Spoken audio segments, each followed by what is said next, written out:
সুপ্রিয় শিক্ষার্থীবৃন্দ এবং যারা আমার অনলাইন ক্লাস দেখছেন সবাইকে আসসালামু আলাইকুম। আমি মুসাম্মদ আয়েশা আক্তার, সহকারী অধ্যাপক, অর্থনীতি বিভাগ, ঢাকা কলেজে কর্মরত আছি। সুপ্রিয় শিক্ষার্থীবৃন্দ এবং যারা আমার অনলাইন ক্লাস দেখছেন সবাইকে ঢাকা কলেজ অনলাইন ক্লাসে স্বাগতম। আমি আজকে পড়াবো উচ্চ মাধ্যমিক শ্রেণীর মানবিক ও ব্যবসা শিক্ষা শাখার শিক্ষার্থীদের জন্য অর্থনীতির দ্বিতীয় পত্র অধ্যায় 4 এবং আমার বিষয়বস্তু হচ্ছে আজকে হিউম্যান রিসোর্সেস বা মানব সম্পদ।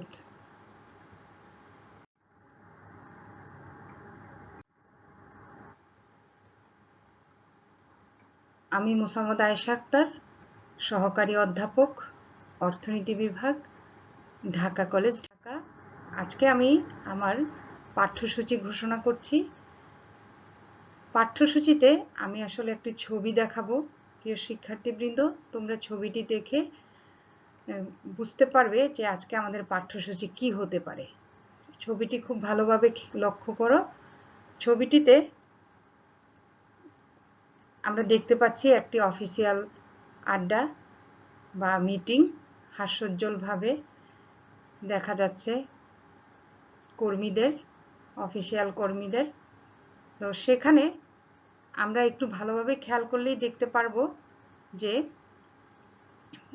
এখানে যারা আছেন তারা প্রায় একই বয়সের, তারা বয়সে তরুণ। এখানে কোনো বৃদ্ধের ছবি নেই বা কোনো বাচ্চার ছবি নেই, অর্থাৎ এখানে বয়সের বিষয়টি গুরুত্ব পাবে। এজন্য এরা হচ্ছে সবাই এমন এক বয়সের মানুষ যাদেরকে বলা হয় কর্মক্ষম জনগোষ্ঠী। কর্মক্ষম জনগোষ্ঠী কি? যে যাদের বয়স বাংলাদেশ পরিসংখ্যান ব্যুরো অনুযায়ী যাদের বয়স 14 বছরের বেশি এবং 64 বছরের মধ্যে তাদেরকে বলা হয় কর্মক্ষম জনগণ। এরা হচ্ছে একটি দেশের জন্য আশীর্বাদ। এবং যারা এই বয়সের বাইরে, তারা একটি দেশের উন্নয়নে বা দেশের উৎপাদনে, বস্তুগত ও অবস্তুগত দ্রব্যের উৎপাদনে কাজ করতে পারে না, উৎপাদন প্রক্রিয়ায় অংশগ্রহণ করতে পারে না। তো যারা এই 14 বছরের উপরে এবং 64 বছরের বয়সের মধ্যে যারা, তারাই শুধুমাত্র উৎপাদন কাজে অংশগ্রহণ করতে পারে। তাদেরকে বলা হয় কি? কর্মক্ষম জনগোষ্ঠী। আমরা এই যে ছবিটি দেখছি, এই ছবিটিতে আসলে আমি দেখানোর চেষ্টা করেছি যে কর্মক্ষম জনগোষ্ঠীর মানুষদের। তো আমাদের আজকের টপিক এই কর্মক্ষম জনগোষ্ঠীর মানুষদের নিয়েই। এই কর্মক্ষম জনগোষ্ঠীর মানুষ একটি দেশে যত বেশি হবে, সে দেশের অর্থনীতির জন্য তত ইতিবাচক, এবং সে দেশের অর্থনীতির জন্য এই কর্মক্ষম জনগোষ্ঠী সম্পদ স্বরূপ, যাকে বলা হয় মানব সম্পদ। সুপ্রিয় শিক্ষার্থীবৃন্দ, আমি এখন আরেকটি ছবি দেখাচ্ছি। এখানে হিউম্যান রিসোর্সেস, মানব সম্পদের ইংরেজি হচ্ছে হিউম্যান রিসোর্সেস, যেখানে ছবিটির কেন্দ্রে অবস্থান করছে হিউম্যান রিসোর্সেস অর্থাৎ মানব সম্পদ।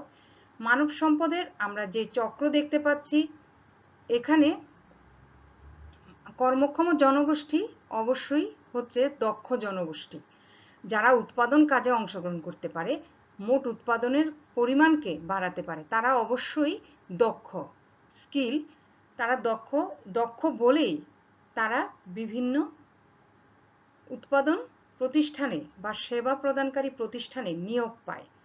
এই যে রিক্রুটমেন্ট আছে, সেই রিক্রুটমেন্ট পায়, নিয়োগ পায় কার মাধ্যমে? HR, হিউম্যান রিসোর্স ম্যানেজমেন্টের মাধ্যমে। মানে মানব সম্পদ বা কর্মী বাহিনী যাদের মাধ্যমে যে ব্যবস্থাপনার মাধ্যমে নিয়োগ হয়, তাদের মাধ্যমে নিয়োগ পায়। নিয়োগ পাওয়ার পরে তাদেরকে কি করা হয়? প্রশিক্ষণ দেওয়া হয়, ট্রেনিং এর আওতায় আনা হয়। সেই প্রশিক্ষণ কিসের প্রশিক্ষণ দেওয়া হয়? সেই প্রয়োজন অনুযায়ী, চাহিদা অনুযায়ী প্রশিক্ষণ দেওয়া হয়। সে প্রশিক্ষণ গ্রহণ করার পর কর্মী বাহিনী কি করে, তাদের পারফরমেন্স দেখায় প্রতিষ্ঠানে, এবং পারফরমেন্স দেখিয়ে তাদের নিয়োগ প্রক্রিয়া সম্পন্ন হয়, তাদের চাকরি স্থায়ীকরণ হয়। এইভাবে আসলে মানব সম্পদ আমাদের কি হয়, মানব সম্পদের দক্ষতা, মানুষ আসলে কর্মক্ষম মানুষ আসলে সম্পদে পরিণত হয়। সুপ্রিয় শিক্ষার্থীবৃন্দ, আমরা এখন একটি ইয়েতে যাচ্ছি যে মানব সম্পদের আসলে সংজ্ঞা কি। তাহলে মানব সম্পদের সংজ্ঞা হচ্ছে কি, এই যে কর্মক্ষম মানুষ অথবা শ্রমশক্তি কে বলা হয় কি মানব সম্পদ। কর্মক্ষম মানুষ কারা, আমি আগেই বলেছি, যারা কাজ করতে পারে, যারা উৎপাদন প্রক্রিয়ায় অংশগ্রহণ করতে পারে, দক্ষভাবে অংশগ্রহণ করতে পারে এবং উৎপাদনশীলতার সহিত অংশগ্রহণ করতে পারে, তারাই হলো কর্মক্ষম মানুষ, তারা হলো শ্রমশক্তি। এই শ্রমশক্তি অর্থনীতির ভাষায় শ্রমশক্তি শব্দটি যারা শারীরিক পরিশ্রম করতে পারে এবং যারা মেধার পরিশ্রম করতে পারে, উভয় ধরনের শ্রমকেই বলা হয় শ্রমশক্তি। সুপ্রিয় শিক্ষার্থীবৃন্দ, এখানে এই যে কর্মক্ষম মানুষ, তাদেরকে বলা হয় ডেমোগ্রাফিক ডিফেন্ডার। ইউএনডিপির সূত্র অনুযায়ী এই একটি দেশে কর্মক্ষম মানুষ যদি বা শ্রমশক্তির পরিমাণ যদি 60%-এর বেশি থাকে, তাহলে তাকে বলা হয় ডেমোগ্রাফিক ডিফেন্ডার। এই ডেমোগ্রাফিক ডিফেন্ডারের যেসব দেশ, তাদের জন্য এই জনসংখ্যা হচ্ছে, কর্মক্ষম জনগণ হচ্ছে আশীর্বাদ স্বরূপ। বাংলাদেশে এই কর্মক্ষম মানুষ হচ্ছে মোট জনসংখ্যার 66%, যা সংখ্যায় বললে হচ্ছে 10,56,00,000। এই ইউএনডিপির রিপোর্ট অনুযায়ী বাংলাদেশ তাহলে কি ডেমোগ্রাফিক ডিফেন্ডারের আওতায় পড়ে। তার মানে বাংলাদেশে মানে শিশু এবং বৃদ্ধের তুলনায় কর্মক্ষম জনগোষ্ঠীর পরিমাণ বেশি, মানুষের সংখ্যা বেশি। এটি আমাদের দেশের জন্য একটি ইতিবাচক দিক। সুপ্রিয় শিক্ষার্থীবৃন্দ, তাহলে আমরা একটি মানব সম্পদ কি এর একটি গ্রহণযোগ্য সংজ্ঞায় আমরা যাই বা দেখি। মানব সম্পদ হচ্ছে একটি দেশের উৎপাদনশীল ও দক্ষ শ্রমশক্তি বা জনশক্তিকে মানব সম্পদ বলে। এই সংজ্ঞায় উৎপাদনশীল একটি কৌশলগত শব্দ এসেছে। উৎপাদনশীল বলতে কি বোঝায়? উৎপাদনশীল বলতে বোঝায় যে একজন শ্রমিক তার শ্রম ঘন্টায়, প্রতি শ্রম ঘন্টায় কি পরিমাণ উৎপাদন করে চূড়ান্ত দ্রব্য, তাই হচ্ছে তার উৎপাদনশীলতা। তার মানে একজন শ্রমিক যত বেশি দক্ষ হবে, তত বেশি সে প্রতি শ্রম ঘন্টায় তার উৎপাদন করার ক্ষমতা তত বেশি থাকবে। তার মানে দক্ষ শ্রমশক্তি বা উৎপাদনশীল শ্রমশক্তিকে বা জনশক্তিকে বলা হয় মানব সম্পদ। সুপ্রিয় শিক্ষার্থীবৃন্দ, আমরা এখন যাচ্ছি যে মানব সম্পদ উন্নয়ন কি সেটা জানব। মানব সম্পদ শুধু থাকলেই হবে না, এই মানব সম্পদের দিন ক্রমান্বয়ে ডে বাই ডে এর উন্নয়ন ঘটাতে হবে বা এই মানব সম্পদকে ধরে রাখতে হবে। তার জন্য কি করতে হবে? উন্নয়ন করতে হবে, একে আরো দক্ষ করে তুলতে হবে। তা মানব সম্পদ উন্নয়ন কি? আমাদের দেশের জনশক্তিকে, দেশের যে কর্মক্ষম জনগোষ্ঠী আছে, সেইটাই হচ্ছে আমাদের জনশক্তি। এই জনশক্তিকে আমাদের স্বাস্থ্যসেবা, মানে তাদের স্বাস্থ্যসেবা সুনিশ্চিত করতে হবে, কারণ তাদের সুস্বাস্থ্যই হচ্ছে তাদের উৎপাদনশীলতাকে বাড়াবে। তারা যদি অসুস্থ হয়ে পড়ে, তাদেরকে সুচিকিৎসা দিতে হবে, চিকিৎসার সুবিধা দিতে হবে এবং তাদেরকে শিক্ষা এবং প্রশিক্ষণের মাধ্যমে তাদেরকে দিনে দিনে আরো দক্ষ মানব গোষ্ঠী হিসেবে গড়ে তোলাকে বলা হয় মানব সম্পদ উন্নয়ন। তাহলে আমরা এবার জানবো হচ্ছে মানব সম্পদ উন্নয়নের সূচক। মানব সম্পদ উন্নয়নের মৌলিক সূচক হচ্ছে তিনটি। একটি হচ্ছে আয়ু, তারপর হচ্ছে শিক্ষা এবং জীবনযাত্রার মান। আয়ু হচ্ছে কি, যে একজন মানুষ, এই কর্মক্ষম জনগোষ্ঠী কত বছর বাঁচে তার উপর নির্ভর করে মানব সম্পদের উন্নয়ন সূচক। কারণ একজন কর্মক্ষম মানুষ যত বেশি তার আয়ুষ্কাল হবে তত বেশি সে কাজ করতে পারবে, উৎপাদনে অংশগ্রহণ করতে পারবে এবং তার উৎপাদনশীলতা বৃদ্ধি পাবে।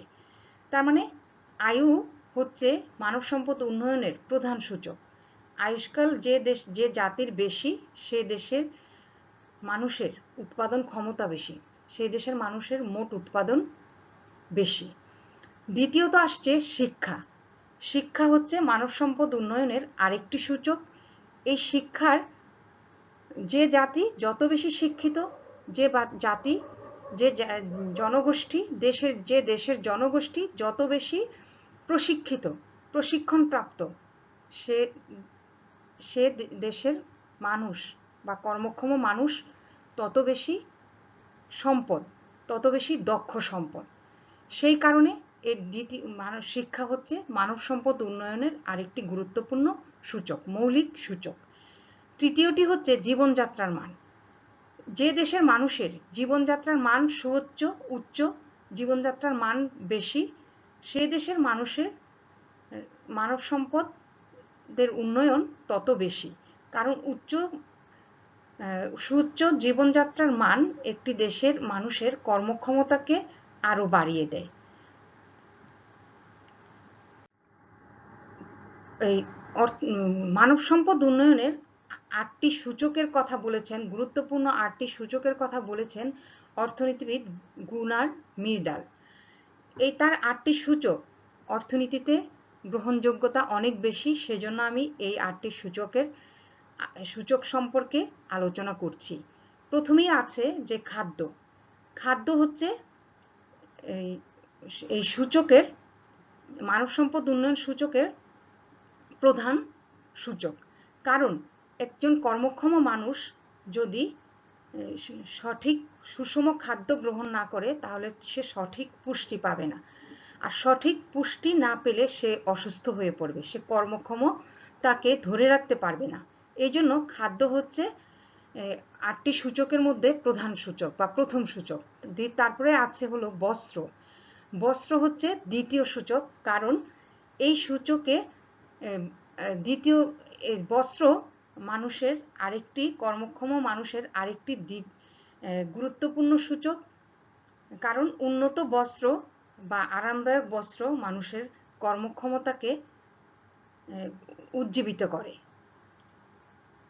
তারপরে তৃতীয়ত হচ্ছে বাসস্থান। নিরাপদ বাসস্থান বা কাজ করার পরিবেশ কর্মক্ষমতাকে ধরে রাখতে, বৃদ্ধি করতে সাহায্য করে। তারপর আসছে শিক্ষা। কথায় আছে যে জাতি যত বেশি শিক্ষিত সে জাতি তত বেশি উন্নত। শিক্ষা এবং প্রশিক্ষণ মানব সম্পদ উন্নয়নের ক্ষেত্রে গুরুত্বপূর্ণ ভূমিকা রাখে। কারণ শিক্ষা এবং প্রশিক্ষণের মাধ্যমে একজন কর্মক্ষম মানুষ আরো বেশি দক্ষ হতে পারে এবং তার উৎপাদনশীল ক্ষমতা বৃদ্ধি পায়। এবং তারপরে আছে স্বাস্থ্য। স্বাস্থ্যের মাধ্যমে স্বাস্থ্যই সকল সুখের মূল। কর্মক্ষমতা ধরে রাখতে হলে সুস্বাস্থ্যের প্রয়োজন। অতএব চিকিৎসা সুবিধা প্রদানের মাধ্যমে এই কর্মক্ষম জনগোষ্ঠীর স্বাস্থ্যকে ধরে রাখতে হবে, সুস্বাস্থ্যকে ধরে রাখতে হবে। তারপর আছে জনসংযোগ মাধ্যম। একটি দেশে কর্মক্ষম জনগোষ্ঠী যদি বেশি থাকে, সেই জনগোষ্ঠীকে কাজে লাগানোর জন্য কি করতে হবে, তাদেরকে যেই সেক্টরে, যে খাতে কাজে লাগানো যায় সেসব খাতের সাথে যোগাযোগ রাখতে হবে। এবং যদি জনসংখ্যা বেশি হয়, কর্মক্ষম জনগোষ্ঠী বেশি হয়, দক্ষ হয়, তাহলে অন্যান্য দেশের সাথে জনসংযোগ রাখতে হবে, যোগাযোগ স্থাপন করতে হবে, যেন এই কর্মক্ষম জনগোষ্ঠীকে রপ্তানি করা যায়, জনশক্তিকে রপ্তানি করা যায়। তারপরে হচ্ছে পরিবহন। পরিবহন হচ্ছে যে একটি দেশের পরিবহন ব্যবস্থা যত বেশি উন্নত, সে দেশ তত বেশি দ্রুত অর্থনৈতিক উন্নয়ন সাধিত হয়। তাহলে এবং কর্মক্ষম জনগোষ্ঠী বা শ্রমিকরা এক জায়গা থেকে দ্রুত অন্য অন্য জায়গায় স্থানান্তর হতে পারে, শ্রমিক বেকার থাকে না। সেই জন্য পরিবহন একটি গুরুত্বপূর্ণ সূচক মানব সম্পদ উন্নয়নের জন্য। তারপরে সর্বশেষ আছে শক্তিভোগ। মানব সম্পদ উন্নয়নের সর্বশেষ এটি হচ্ছে শক্তিভোগ। এই শক্তিভোগ দিয়ে বোঝানো হয়েছে একজন কর্মক্ষম মানুষ, প্রতিটি কর্মক্ষম মানুষ মাথাপিছু কি পরিমাণ বিদ্যুৎ, প্রাকৃতিক গ্যাস বা এই রকম সৌরশক্তি এইসব রকমের শক্তি ভোগ করে। যত বেশি সে শক্তি ভোগ করবে তত বেশি সে উৎপাদনশীল হবে এবং তত বেশি সে নিজের কর্মদক্ষতাকে উৎপাদনের কাজে ব্যয় করতে পারবে এবং বেশি উৎপাদন করতে পারবে। সুপ্রিয় শিক্ষার্থীবৃন্দ, এবার আসছি আমি মানব সম্পদের গুরুত্ব। মানব সম্পদের আমরা সেটি অবশ্যই বাংলাদেশের প্রেক্ষিতে মানব সম্পদের গুরুত্ব কি সেটি আমরা আলোচনা করব। বাংলাদেশে ইউএনডিপির তথ্য অনুযায়ী বাংলাদেশে কর্মক্ষম লোক হচ্ছে 10,56,00,000, যা মোট জনসংখ্যার 66%। এই 66% জনগণ, যা অর্ধেকেরও বেশি, মানে মুষ্টিমেয় জনগণই হচ্ছে কর্মক্ষম লোকের আওতায়। এই জনসংখ্যা 2030 সালে ইউএনডিপির তথ্য মতে 12,98,00,000-এ পৌঁছাবে এবং 2050 সালে 30,60,00,000-এ পৌঁছাবে। এই বিশাল জনগোষ্ঠী, কর্মক্ষম জনগোষ্ঠী বাংলাদেশের কি সম্পদ হিসেবে পরিগণিত হবে যদি আমরা এই মানব সম্পদকে, এই কর্মক্ষম জনগোষ্ঠীকে সম্পদে রূপান্তর করতে পারি। সেটি কেমন? সেটি হচ্ছে এই জনগোষ্ঠীকে ইউএনডিপি বলেছে যে ডেমোগ্রাফিক ডিফেন্ডার, অর্থাৎ এই কর্মক্ষম জনগোষ্ঠী বাংলাদেশকে 2041 সালে উন্নত দেশ হিসেবে গড়ে তোলার মূল চাবিকাঠি হবে। তাহলে বাংলাদেশ এখন এই ডেমোগ্রাফিক ডিফেন্ডারের যুগে আছে, অর্থাৎ বাংলাদেশ বর্তমানে অধিকাংশ জনগণই হচ্ছে কর্মক্ষম জনগোষ্ঠী, যার কারণে বাংলাদেশের অর্থনৈতিক উন্নয়ন আমরা বাংলাদেশ গণপ্রজাতন্ত্রী বাংলাদেশ সরকারের প্রধানমন্ত্রী, বর্তমান মাননীয় প্রধানমন্ত্রী 2021 সালকে ডিজিটাল বাংলাদেশে পরিণত করার যে বাংলাদেশের মানুষকে স্বপ্ন দেখিয়েছিলেন, তার দ্বার প্রান্তে আমরা এসে পৌঁছেছি এবং ডিজিটাল বাংলাদেশের আমরা সুফল ভোগ করছি। এবং তার উপর ভিত্তি করে এই ডেমোগ্রাফিক ডিফেন্ডারের জন্যই আমরা বাংলাদেশ সরকার, বর্তমান সরকার, বাংলাদেশের গণপ্রজাতন্ত্রী বাংলাদেশ সরকারের বর্তমান প্রধানমন্ত্রী 2041 সালে বাংলাদেশকে উন্নত দেশে রূপান্তরের একটি রূপকল্প গ্রহণের পদক্ষেপ নিয়েছেন। এক্ষেত্রে আমরা আসলে এটি বাংলাদেশের মানুষের জন্য শুধু স্বপ্ন নয়, এটি আসলে এই স্বপ্নকে আমরা ছুঁতে পারবো এবং সেটি আমাদের ইউএনডিপির রিপোর্ট বলে দিচ্ছে। একটি দেশে এই ডেমোগ্রাফিক ডিফেন্ডার 30 বছর স্থায়ী হয়। বাংলাদেশ এখন সেই সময়কাল অতিক্রম করছে। তো আমরা সেই জন্য বাংলাদেশ সরকার এই মানব সম্পদ উন্নয়নের উপর অনেক গুরুত্ব দিয়েছে। এই মানব সম্পদ উন্নয়নের বাংলাদেশের মানব সম্পদের গুরুত্ব কেন বা কি কারণে গুরুত্ব আছে সেটি হচ্ছে, প্রথমেই আমরা দেখছি যে দক্ষতা বৃদ্ধি। দক্ষতা বৃদ্ধির ক্ষেত্রে কি হবে, যে দক্ষতা বৃদ্ধিতে যে উৎপাদনে এই মানব সম্পদ দক্ষ জনগোষ্ঠী দক্ষতার সহিত উৎপাদন, বস্তুগত এবং অবস্তুগত দ্রব্য উৎপাদন করবে, যার মান হবে উচ্চমানের। এই উচ্চমানের দ্রব্য বা নিখুঁত পণ্য যে উৎপাদন করবে, সেই পণ্যের চাহিদা দেশের অভ্যন্তরে এবং দেশের বাইরে বৃদ্ধি পাবে, যার ফলে রপ্তানি বৃদ্ধি পাবে, দেশের অর্থনৈতিক উন্নয়ন বৃদ্ধি পাবে। তারপরে আছে যে উৎপাদন বৃদ্ধি। মানব সম্পদ, এই কর্মক্ষম জনগোষ্ঠী যদি মানব সম্পদ হিসেবে আমরা পরিগণিত করি, তাহলে দেশের উৎপাদন অনেক গুণে বেড়ে যাবে, কারণ একই শ্রমঘণ্টায় বেশি উৎপাদন করতে পারে দক্ষ শ্রমিক। তারপরে আছে যে কর্মসংস্থান, এবং কর্মসংস্থান বৃদ্ধি পাবে এবং দেশে বেকার সমস্যার সমাধান হবে। তারপরেও এখানে আমরা এই মানব সম্পদের, আমাদের যে বর্তমান যে মানব সম্পদ আছে তার একটি বিশাল অংশ বেকার আছে।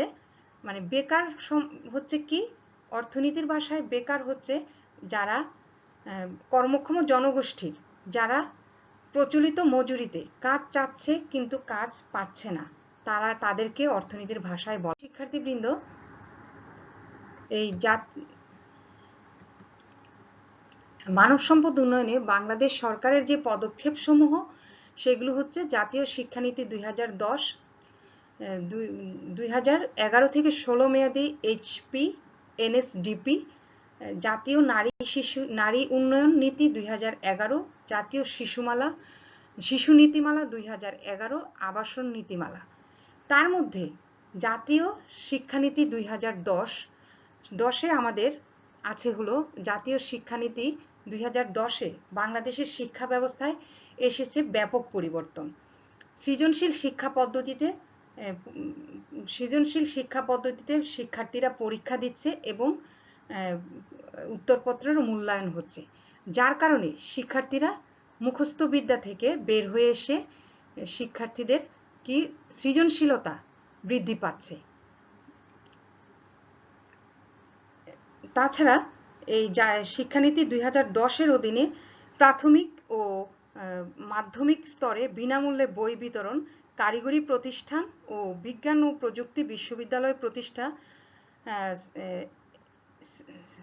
সেসিপ, টিকিউআই প্রজেক্ট এর মাধ্যমে শিক্ষকদের প্রশিক্ষণ ব্যবস্থা, মাদ্রাসা শিক্ষাকে আধুনিকীকরণ, ভর্তি ও কোচিং বাণিজ্য বন্ধে সুনির্দিষ্ট প্রজ্ঞাপন জারি। তারপরে আছে হলো প্রাথমিক বিদ্যালয়ে শিশুদের প্রথম শ্রেণীর ভর্তি পরীক্ষা বাতিল এবং প্রাথমিক বিদ্যালয়ের শিক্ষার্থীদের উপবৃত্তি। তারপরে হচ্ছে কর্মজীবী শিশুদের এবং স্কুল বহির্ভূত শিশুদের বিভিন্ন কার্যক্রমের মাধ্যমে শিশুদেরকে বিদ্যালয়ে অনুপ্রবেশ ঘটানো। এসব ছিল গুরুত্বপূর্ণ জাতীয় শিক্ষানীতিতে আমাদের গুরুত্বপূর্ণ বিষয়গুলো, বর্তমান সরকারের কার্যকরী পদক্ষেপগুলো। তারপরে আছে যে 2011 থেকে 2016 সাল মেয়াদী HP NSDP, অর্থাৎ health population nutrition sector development project. এটি একটি সমন্বিত ব্যবস্থা যে স্বাস্থ্য, জনসংখ্যা, পুষ্টি কে একত্রিত করে সমন্বয় করে একটি ব্যবস্থা। সেখানে এটি স্বাস্থ্য খাতের উন্নয়নের জন্য এটি করা হয়েছে। এই স্বাস্থ্য খাতের বা পুষ্টি সম্পর্কিত উন্নয়নের জন্য বর্তমান সরকার কমিউনিটি মেডিকেল সেন্টার চালু করেছে এবং অনেকগুলো হেলথ টেকনোলজি সেন্টার স্থাপন করেছে এবং শিক্ষা ও চিকিৎসা খাতে ব্যয় বৃদ্ধি করা হয়েছে। মেডিকেল কলেজগুলোতে স্নাতকোত্তর কোর্স চালু করা হয়েছে। বেসরকারি খাতে আধুনিক হাসপাতাল ও মেডিকেল কলেজ স্থাপন করা হয়েছে এবং দরিদ্র মানুষকে পুষ্টি ও স্বাস্থ্য ব্যবস্থাকে দোরগোড়ায় পৌঁছে দেওয়ার জন্য বাড়ি বাড়ি স্বাস্থ্যসেবা পৌঁছানোর ব্যবস্থা করা হয়েছে। তারপরে আছে জাতীয় নারী উন্নয়ন নীতি। জাতীয় নারী উন্নয়ন নীতি 2011-তে নারী হচ্ছে একটি বাংলাদেশের জনসংখ্যার অর্ধেক হচ্ছে নারী, তাই পিছিয়ে পড়া নারীকে এগিয়ে নেওয়ার লক্ষ্যে বর্তমান সরকার, বিশেষ করে গণপ্রজাতন্ত্রী বাংলাদেশ সরকারের বর্তমান মাননীয় প্রধানমন্ত্রী নারীর ক্ষমতায়নকে অধিক গুরুত্বের সাথে নিয়েছেন এবং সেই লক্ষ্যে নারীর বিভিন্ন পদক্ষেপ নেওয়া হয়েছে, যেমন চাকরিতে নারীর অংশগ্রহণকে নারীর অংশগ্রহণকে ইয়ে করা হয়েছে, এনকারেজ করা হয়েছে। যেমন শিক্ষাক্ষেত্রে নারী শিক্ষকের কোটা অর্ধেকের বেশি নারী শিক্ষকের জন্য নারী শিক্ষিকাকে নিয়োগ প্রদান করা হয়, এবং এনজিওর ক্ষেত্রে নারীদেরকে অগ্রাধিকার দেওয়া হচ্ছে। তাছাড়া নারীদেরকে পড়াশোনার জন্য নারী শিক্ষাকে অবৈতনিক করা হয়েছে। নারীদের জন্য ইভটিজিং বন্ধে কার্যকরী পদক্ষেপ গ্রহণ করা হয়েছে, এবং সকল ক্ষেত্রে জাতীয় নির্বাচন সহ বিভিন্ন স্থানীয় নির্বাচনে নারীদের অংশগ্রহণকে সুনিশ্চিত করা হয়েছে। তারপরে আছে জাতীয় শিশু নীতিমালা 2011। জাতীয় শিশু নীতিমালায় শিশু শ্রমকে বন্ধ করা হয়েছে, এবং শিশুদের শ্রম আইন মানে শিশুর সংজ্ঞা নির্ধারণ করা হয়েছে। জাতীয় সংঘের সংজ্ঞা অনুযায়ী শিশুর বয়স 18 বছর নির্ধারণ করা হয়েছে, এবং শিশুকে নির্যাতন বা শিশু যেন নিরাপদে বেড়ে উঠতে পারে, শিশু যেন বিদ্যালয়ে গমন সুনিশ্চিত হয়, সেজন্য বিভিন্ন প্রণোদনামূলক ব্যবস্থা নেওয়া হয়েছে।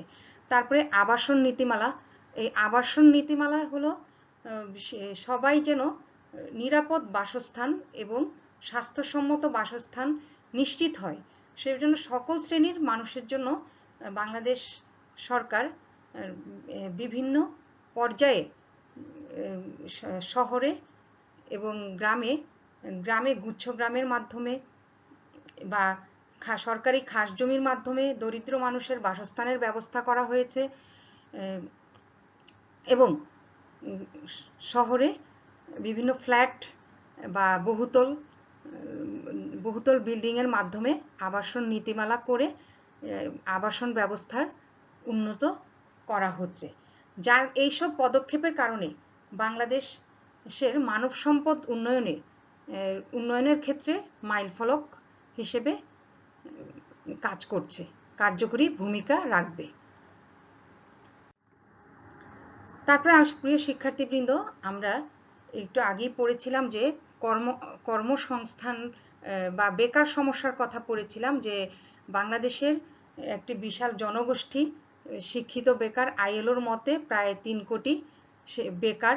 তো এই বেকার জনগোষ্ঠী যেন বেকার না থাকে, তাদেরকে যেমন একদিকে সরকার মানব সম্পদ হিসেবে গড়ে তোলার জন্য শিক্ষা প্রশিক্ষণ বিভিন্ন জাতীয় নীতিমালা প্রণয়ন করেছে, এবং সেই অনুযায়ী কার্যকর ব্যবস্থা গ্রহণ করা হচ্ছে। তার সাথে সাথে প্রত্যেক কর্মক্ষম ব্যক্তিকে উদ্যোক্তা হিসেবে নিজেকে গড়ে তোলার জন্য প্রণোদনা দেওয়া হচ্ছে, উৎসাহ দেওয়া হচ্ছে। তার মধ্যে একটি হচ্ছে আত্মকর্মসংস্থান। আত্মকর্মসংস্থান হলে মানে এই আমাদের যে বাংলাদেশের যে বিশাল জনগোষ্ঠী, মানে একটা বড় অংশ যে বেকার আছে, তাদের কর্মসংস্থান হবে। এই তাহলে আমরা জানি যে আত্মকর্মসংস্থান কি। আত্মকর্মসংস্থানের 2টি ওয়ার্ড আছে, একটি হচ্ছে আরেকটি হচ্ছে কর্মসংস্থান। হচ্ছে নিজ, কর্মসংস্থান হচ্ছে নিয়োগ, অর্থাৎ নিজের কাজের সংস্থান নিজে করা, সেটি হচ্ছে আত্মকর্মসংস্থান। তাহলে আমরা এবার জানি যে আত্মকর্মসংস্থানের সংজ্ঞা কি। একটি সংজ্ঞার মাধ্যমে আমরা আত্মকর্মসংস্থানকে জানার চেষ্টা করি। অর্থাৎ কোনো ব্যক্তি যখন নিজের নিয়োগ নিজেই সৃষ্টি করতে পারে, নিজের নিয়োগ নিজেই সৃষ্টি করে অথবা অন্যকে নিয়োগ দেয় কাজে, তখন তাকে বলা হয় আত্মকর্মসংস্থান, অর্থাৎ সেলফ এমপ্লয়মেন্ট। আমরা এখন দেখব যে একজন ব্যক্তি আত্মকর্মসংস্থানের ক্ষেত্রে কয়ভাবে নিজেকে আত্মকর্মসংস্থানের সাথে জড়িত করতে পারে, বা আত্মকর্মসংস্থানের প্রকারভেদ দেখব। আত্মকর্মসংস্থানের প্রকারভেদ আসলে 3 ধরনের। একটা হলো যে নিয়োগকর্তা হিসেবে আত্মকর্মসংস্থান হতে পারে, নিজেই কর্মী হিসেবে আত্মকর্মসংস্থান হতে পারে, অথবা সমিতি গঠন করে সমিতির সদস্যের মাধ্যমে আত্মকর্মসংস্থান হতে পারে। নিয়োগকর্তা হচ্ছে কি, যে ব্যক্তি নিজেই নিজেই অন্যদেরকে কাজ দিবে, অন্যদের কর্মসংস্থান করবে, অন্যদেরকে নিয়োগ করবে উৎপাদন কাজে, সেটা হলো নিয়োগকর্তা। আর নিজেই কর্মী, যে নিজে নিয়োগকর্তাও হতে পারে, আবার একই সাথে ওই উৎপাদনশীল কাজে সে নিজেই কাজ করতে পারে। এবং তৃতীয়ত হতে পারে, এই দুইটি যদি না হয়, তৃতীয়ত হতে পারে যে মূলধনের যদি ঘাটতি থাকে, তাহলে সমিতির মাধ্যমে আগে সমিতি গঠন করে মূলধন জোগাড় করে তারপরে ওই সমিতির সদস্য করে সমিতির সদস্যরা নিজেদের কাজ নিজেরা সৃষ্টি করতে পারে, নিজেদের কর্মসংস্থান নিজেরা করতে পারে। তাহলে সুপ্রিয় শিক্ষার্থীবৃন্দ, এই আত্মকর্মসংস্থানের প্রেক্ষিতে আমরা একটি উদ্দীপকের আশ্রয় নিয়ে আমরা এই আত্মকর্মসংস্থান বিষয়টি আরো সুস্পষ্ট হই। এখান থেকে তোমাদের মাঝে মাঝে পরীক্ষায় প্রশ্ন আসে, যে প্রয়োগের প্রশ্ন আসে, যে আত্মকর্মসংস্থান, যেমন আমরা একটি উদাহরণ দিচ্ছি, যে জনাব করিম তার বাবার থেকে মূলধন নিয়ে, তার বাবার থেকে 50,000 টাকা মূলধন নিয়ে তিনি লবণ তৈরির, লবণে আয়োডিন সংযুক্ত করার কারখানা দিলেন। তাহলে এবং তার গ্রামের, যে তার উপকূলীয় এলাকায় যদি বাড়ি হয়, তাহলে তার গ্রামের যে শিক্ষিত বেকার আছে বা যারা বেকার আছে কর্মক্ষম লোক, তাদেরকে নিয়োগ দিলেন। তাহলে জনাব করিম অর্থনীতিতে কোন ধরনের নিয়োগ দিলেন, বা এই বিষয়টিকে কোন অর্থনীতির ভাষায় কোন ধরনের নিয়োগ বলা হবে? তাহলে আমরা প্রথমেই আসি যে জনাব করিম তার লবণ কারখানায় কি করলেন, যে নিজেই তার গ্রামের কর্মক্ষম লোকদের, বেকার কর্মক্ষম লোকদের নিয়োগ দিলেন। তাহলে এক্ষেত্রে তিনি নিজে হলেন নিয়োগকর্তা এবং নিজেই কর্মী। তাহলে এই যেহেতু এক্ষেত্রে দুইটি বিষয়, আত্মকর্মসংস্থানের দুইটি বৈশিষ্ট্য পূরণ হয়েছে, তাহলে একে বলা হবে কি, আত্মকর্মসংস্থান। এবং এমনটিও হতে পারত, যদি তিনি জনাব করিমের মূলধনের ঘাটতি থাকতো, তাহলে তার গ্রামের যে বেকার কর্মক্ষম লোক আছে, তাদেরকে নিয়ে একটি সমিতি গঠন করে সমিতির সদস্য করে সবাই মূলধন অল্প অল্প করে মূলধন, সাধ্যমতো মূলধন একসাথে করে নিজেদের এই লবণ কারখানাটি দিতে পারত। তাহলে তারা হতো কি, সমিতির সদস্য মাধ্যমে আত্মকর্মসংস্থান নিজেদের কাজ নিজেরাই সৃষ্টি করে নিতে পারত।